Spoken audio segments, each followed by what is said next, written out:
Yes, people, what's going on? Welcome back to another video on the channel. This is 5 things we learnt from the Chelsea-Arsenal FA Cup final. Now, for you guys, the dust has settled on the final. For me, it's still quite raw, but enough time's gone by. I think I'm going to give you quite an educated approach to this video. I've never done one of these before, so please do let me know what you think of it. And yeah, let's get straight into it. The first thing we learn has to be injury problems. Now, injury problems have been a factor for Chelsea for a long time, for a long time. And this season, quite crucially, there's been a lot of injuries that have come up at various different points.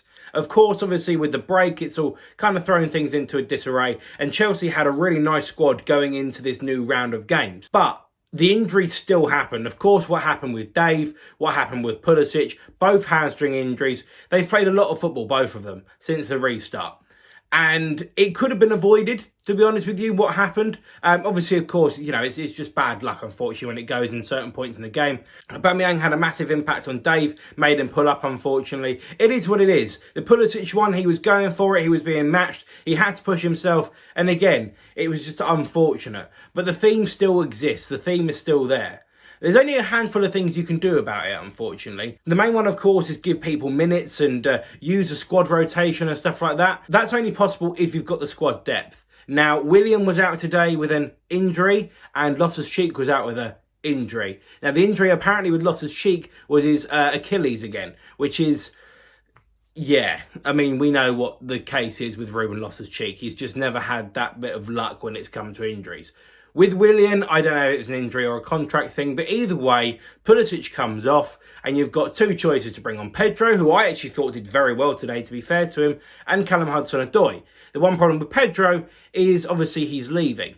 And also, as well, in the game, he got injured. He looked like he dislocated his shoulder. It may be wrong, it may have come out by the time you're watching it, but it looked like to me that he dislocated his shoulder. The squad rotation needs to be there, but more importantly, the squad depth is so massive. Now, I'm talking about Dave, I'm talking about Pulisic, I'm talking about Ruben Loftus-Cheek, which is great and that's fine and that's really cool, yeah, awesome. But it's on all areas of the pitch. Now, of course, obviously, Kepa and Willie, they look after each other pretty much. One don't play, the other one does. As for the plan, as for the right centre-back, you've either then got Tomori or Christensen. And Christensen, to be fair, had a little knock himself during the game. He kept on fighting through it. But obviously, at that point, the game was different and such. Either way, you still had to be able to deal with it. Unfortunately, Chelsea in more recent years have struggled to deal with injuries. And it's something that does need to be addressed. There's a lot of people saying, oh, we should go and sign this person. We should go and sign that person. We should go and do this. And even myself, I will say it. I'm talking about offloading certain person. Jorginho needs to go. This person needs to go. Emerson needs to go. Blah, blah, blah, blah, blah. I've been saying it. But actually, we have to look at it realistically here. If Alonso was out today, then you've got Emerson. If Emerson was out, you haven't got that 5 at the back or 3 at the back option because you could not play Dave as a left wing back. You could play him as a left back, but not as a left wing back. So if Chelsea do want to play, especially this 3-4-3 or 3-5-2, whatever Chelsea want to play, you definitely need to have positions covered across the board. And I don't think that's going to be very likely this summer, unfortunately, because obviously with the current climate that we're in, and people don't really want to sell the players they've got, and the players that are currently at clubs don't necessarily want to move on and whatever, there's a handful of reasons for it. Squad depth is something that definitely needs to be looked at for next season. We're going to move on to the referee now, because the referee had an absolutely massive say in the game. Whether it was right or wrong, that's down to you. I know my opinion. My opinion is that the referee did everything wrong, pretty much. But the point still stands. My second point, and what we learnt today, or yesterday for you guys, is that we need to be able to deal with adversity. Now, it sounds a bit of a weird one. It's a bit of a general open one, which is fair. I understand that, but just hear me out on this. The Kovacic situation, he shouldn't have been sent off. It's a personal opinion. If you agree with me, disagree with me, that's down to you. But for me, he shouldn't have been sent off. But what we didn't do is deal with it. Now, Kovacic was playing okay, but him and Jorginho together wasn't working. Especially when we went behind, it really wasn't working. But dealing with the adversity is dealing with shit situations that get thrown at you. Now, Kovacic and Jorginho were both on yellow cards at one point in the game. The realistic thing to do was to bring on someone like Kante or Barkley or someone along those lines, which we didn't do. Obviously, the refereeing decisions were dreadful throughout the game, and many people, including Declan Rice and big YouTubers, and everyone started tweeting about it. It was bad, and it definitely did impact the game 1,000,000%. But another thing I mean when I say about dealing with adversity has to be the Tammy Abraham-Martinez saga that went on, where Martinez definitely handballed it outside the box. Now, I'm just going to put this little picture in here. It's not the best image in the world, but I've put it in anyway. This is also as part of the dealing with adversity. That decision clearly should have been looked at by VAR. But what happened in the game is everyone started to ignore it. Now, I understand that you need to keep the momentum going. There's different things that are going on. And you need to be able to deal with certain different things. But Tammy was absolutely furious when it wasn't given a handball outside the box by Martinez. And I have to say as well, the Martinez outside the box thing possibly could have been a sending off as well, depending on if Tammy would have got onto it. Probably I don't think it would have been a sending off. But one thing I will say is it definitely should have been looked at by VAR. And it wasn't. Now, for me, I don't think it's a sending off, but it should definitely be looked at for being a sending off. And the foul should have been able to be given. Now, that's a different VAR thing. That's a whole different thing for another different time. But the problem is that Chelsea didn't appeal it in the way that we should have. Because it's concrete. It's black and white. It's either in the box or out of the box. That can change the game. And we didn't necessarily do that today. So dealing with adversity, especially when it comes from the way of the officials, we do need to be able to learn from that. Now, that probably involves a leader. Dave, unfortunately, was off the pitch. Jorginho wasn't quite ready for it. And it just happens. It does happen. But there will be multiple points for a lot of these players throughout the entirety of their years at Chelsea where that kind of stuff happens. They all need to be able to do it. They all need to be able to appeal in the right way when something like that happens. Even if you don't get it, you have to be able to appeal in the right way. I'm not saying bitch and moan, but what I will say is you do have to be able to appeal it with some sort of confidence. And I have to say, I think if we appeal it properly, it could possibly get overturned. Now we've got the officials out of the way, let's move into the two goalkeepers. The third thing we learned is that we still do need a top quality goalkeeper. We do need a top quality lot of things actually, but we'll go for a goalkeeper in this particular case. I'm not going to spend a massive amount of time on this one, but unfortunately Caballero did come for the Aubameyang strike for the second goal where he just dinked it over him. He got nowhere near it. He got nowhere near it. Willie did the right thing in coming, to be fair to him, but the likes of Thibaut Courtois would have made himself massive and would have just been an absolutely huge problem for someone like Aubameyang even to finish that. It was a decent finish, but it would have had to be a world-class finish for that to go in to beat a different keeper. So for me, I'm not going to spend a great deal of time on it. Kepa, we all know clearly, is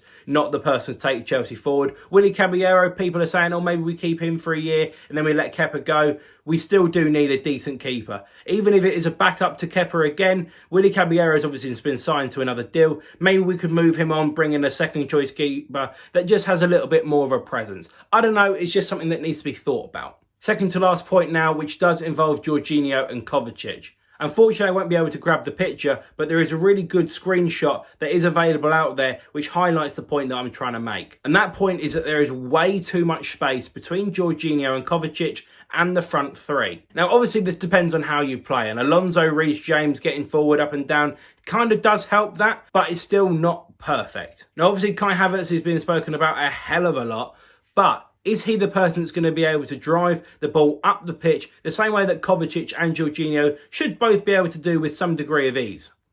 Now, Jorginho definitely can't do it, and people know my opinions on Jorginho. I do like him, I just don't believe he's worth 60 million quid. And I do think if we could move him on, it probably would be a wise thing to do.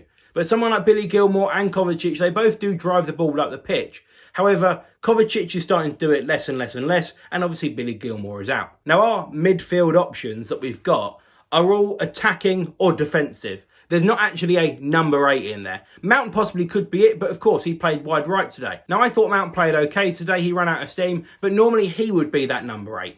Is he going to play wide right more? I don't think so. With Ziyech coming in, I think that's pretty much his spot. With Pulisic on the left and Werner going to be going down the right, that I'll talk about in the final point, Mount has to be the person that drives the ball up the pitch if we are going to play in this particular formation.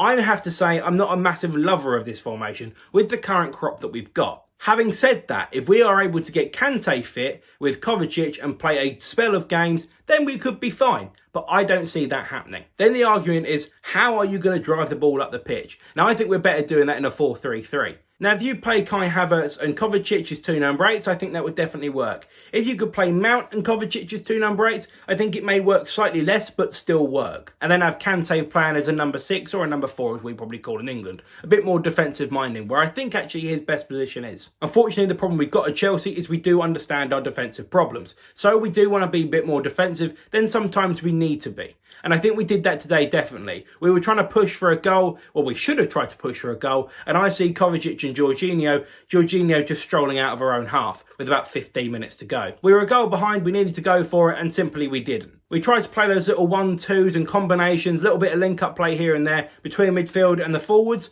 and they couldn't hold up the ball. Of course, obviously, then Kovacic gets sent off, and we're in the doghouse. We were no way going to make it work from there. But again, we need someone like Kovacic or Mason Mount to be able to drive the ball up the pitch. Loftus-Cheek also would be very good at it, but I don't know what's going to go on with him. For me, personal opinion, unfortunately, I know a lot of Chelsea fans are going to hate this. I would sell him because we don't know what you're going to get with his injury problems in years to come. I don't think he's going to be the right person for Chelsea. However, if we're talking purely about this particular thing that I'm on about and driving up the pitch, Ruben Loftus-Cheek would be very good at it. And the fifth thing that we learnt from today's game is Chelsea need to be able to play two up top. Now, it's happened a few times in the last few weeks where Chelsea have struggled to go up against three centre-halves. Giroud, Mount and Pulisic obviously linked up for the first goal, but it's bad defending actually from Tierney to allow Pulisic that much space. So I'm not going to take that into account too much. But when Chelsea were trying to go for it and we brought on Tammy Abraham for Giroud, now Giroud looked knackered. He's played a lot of football, to be fair to him, over the last few weeks. But Tammy, when he came on for him, didn't have anywhere near the same presence. And again, we can't really expect him to. Giroud is world class, has been doing it for years. Tammy, although he's big,